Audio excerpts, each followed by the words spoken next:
There are kids in this world who are different. Special. There are these kids out there somewhere. Whittier calls them the Four. Why is it always 6 minutes?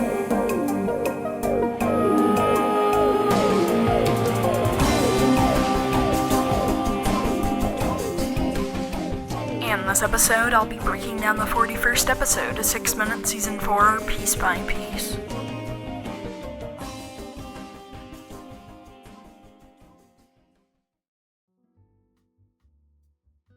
Well, hello, Review Pop listeners, it's your Landon Mueller. Now, we are here today to talk about episode 41 of 6 Minutes Season 4, called Hear Me Out Holiday, and we are joined here by a wonderful 6 Minutes superfan, Sammy. Hey, Sammy, how are you doing? Hello, Landon, my goat. Thank you for having me on here. Yeah, awesome. Yeah, well, Sammy, you make fantastic 6 Minutes art. I'd like to hear a bit about how you got, into art and, why 6 Minutes is so special to you. It all started when I first discovered the internet, and I saw, a lot of YouTube videos about, like these people just drawing cartoon characters, and I'm just like, I think I want to pursue this. So then I went for it, and I dedicated almost my entire life just drawing. Yeah, I think that's great. Hey, and your art is really just fantastic, and you're a fantastic 6 Minutes super fan. Why is kind of 6 Minutes? How has it become, I guess, so important to you? And in what ways, I guess?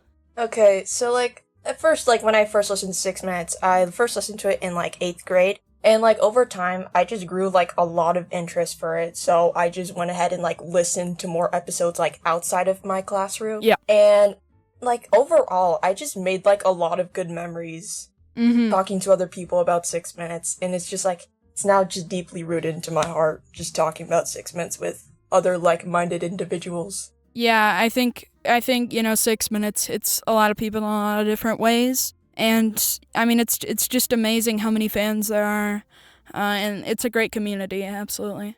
Well, we're gonna kick this off with, clips, I got, I think, 9 clips today, and then we'll go over each clip, episode 41. Alright. I'm not the person who hurt you. Not yet. But from what I heard about what went down at Elixir Academy, you might be worse. Yeah, I think it's interesting, seeing as though Jude is playing the innocence card. Everything he's done up until this point suggests he doesn't have good intentions. But Holiday doesn't know Jude in the same way everyone else does. She hasn't been, witnessed, his lies and his tricks, and I'm not sure if she'll fall into his trap. I mean, if I'm gonna be honest, since, Jude is trying to convince Holiday, I'm just, guessing or, assuming that Holiday's probably gonna lean more towards, Jude's side, obviously she doesn't know much, but I feel considering she's more aware of what Adam turned into, she might lean towards Jude's side, in my opinion. She doesn't know that Adam has kind of changed in a sort of way, but maybe he's kind of changing back as, we get to the cliffhanger, and he decides to do what, he's gonna do. I doubt your conscience would allow you to let that happen, but more importantly, if I don't live to a ripe old age, you might never be created. Yeah, I think that I love that. And the thing about that is, regardless of what choice Holiday makes, someone is going to get hurt.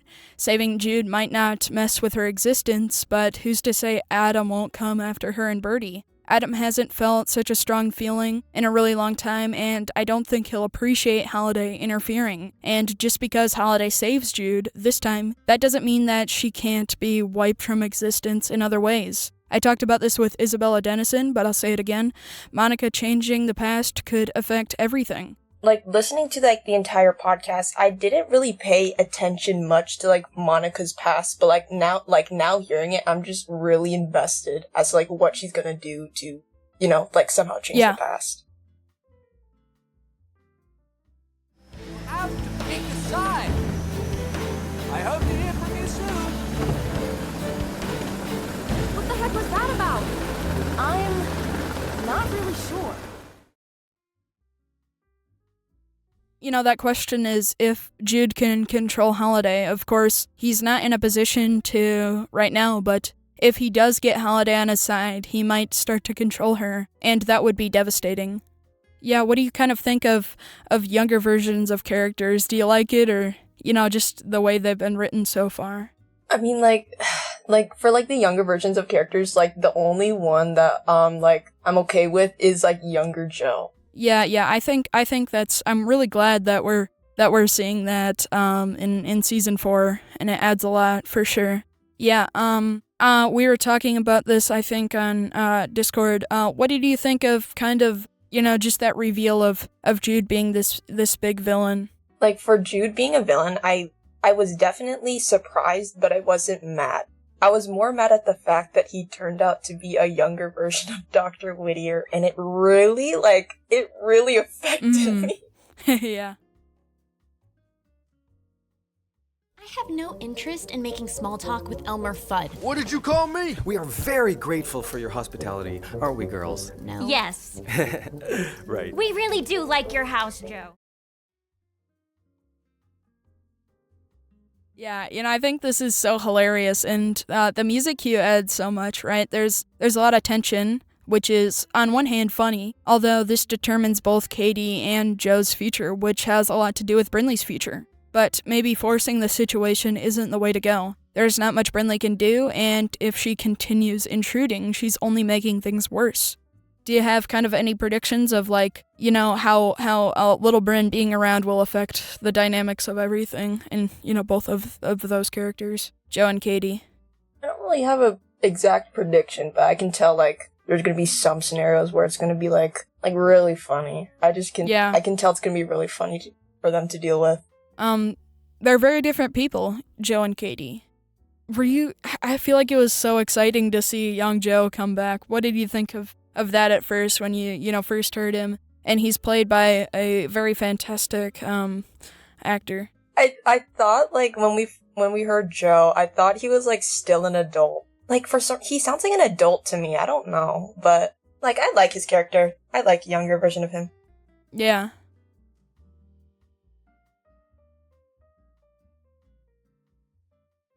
Very much trying to follow along. Little me. Lil Bryn can win them over. Everyone loves a rambunctious 6-year-old. Well... I know Cyrus told me to will myself to stay in 1989, and I've been focusing on it, but maybe if I just let go of the wheel a bit? Yeah, I think, it's kind of a good idea. Although, Joe and Kady are supposed to have that child in their future, so I guess I'm wondering if there are consequences for them meeting their kid before, she's supposed to enter their lives. I feel like this is a complicated situation because it might bring them closer together, but knowing Kady, I don't think she'll give in that easily. Yeah. Oh, I love this character. Yeah, what do you think of kind of the dynamic we're seeing between James and Brynleigh here, and it definitely feels... I find their relationship between them's really sweet. Reminds me of a father and daughter type situation. Yeah. Whoa. Oh, look! It's snowing outside! Okay. Brynleigh, Yay! Snow day!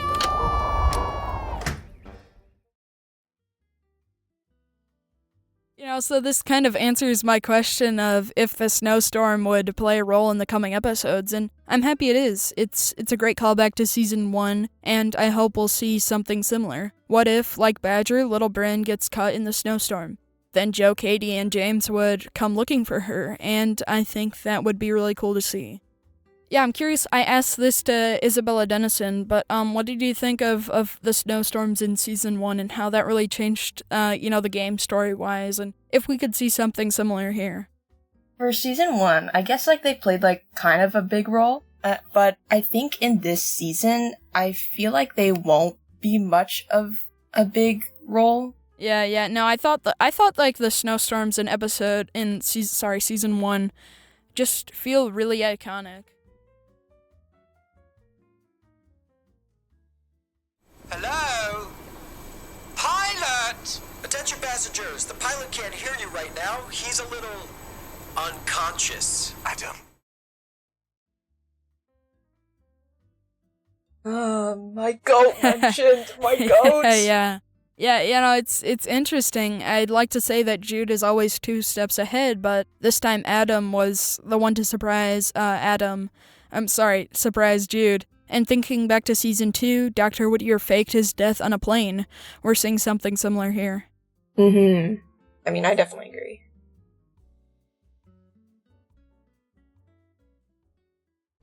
Doesn't it seem like it's flying kind of erratic? And it's heading out over the water. Who's piloting that thing? Javi, come to me. I need you.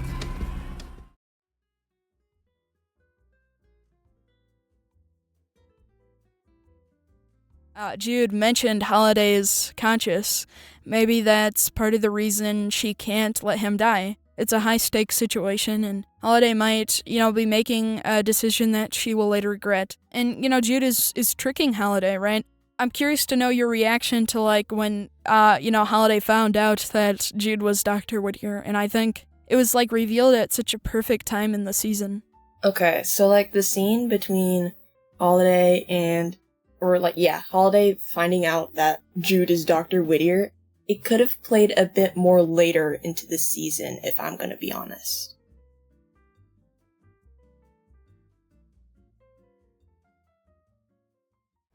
I understand your anger, but is it worth wiping yourself straight out of existence? Now that's a conundrum.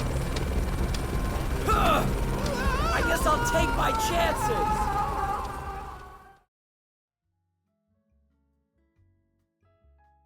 Yeah, what a huge cliffhanger. Yeah, I feel like you should go first, because you're the Adam expert. I in fact am the Adam expert.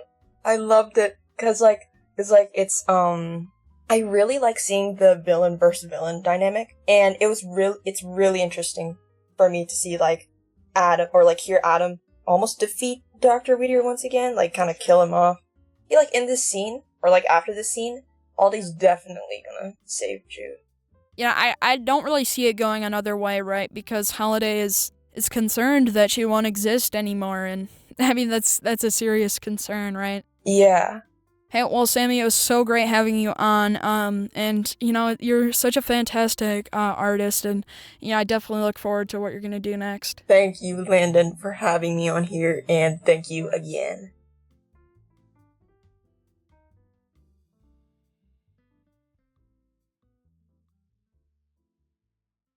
Until next time, this is Landon saying peace, love, and time travel.